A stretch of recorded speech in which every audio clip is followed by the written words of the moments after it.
ziua, domnul Iohannis. Azi vreau să vă prezint ce se întâmplă aici. Adică ați băgat vaccinările și n-ați băgat pastile. Vreau să știu și eu ce se întâmplă aici. Da, domnul, mi se pare normal să vă vaccinați și să așteptăm marfa când vine. Domnul,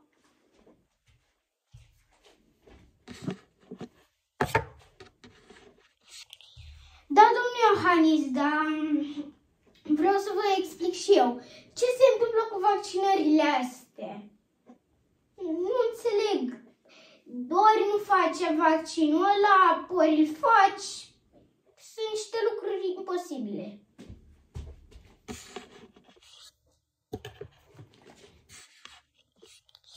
Da, domnul Stroie, aici nu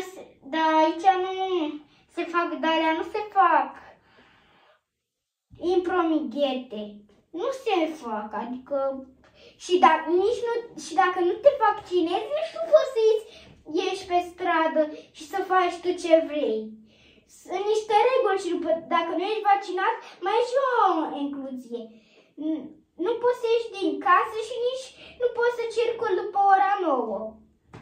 Sunt niște incluzii.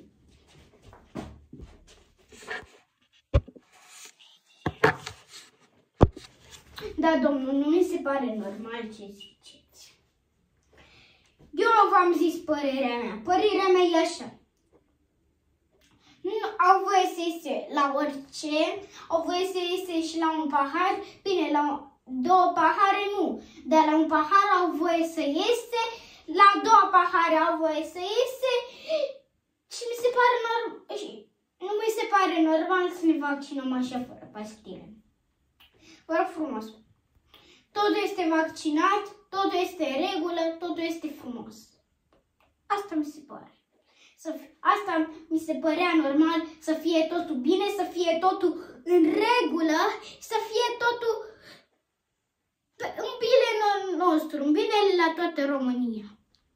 Așa mi se părea normal, domnul Stroie. Amin.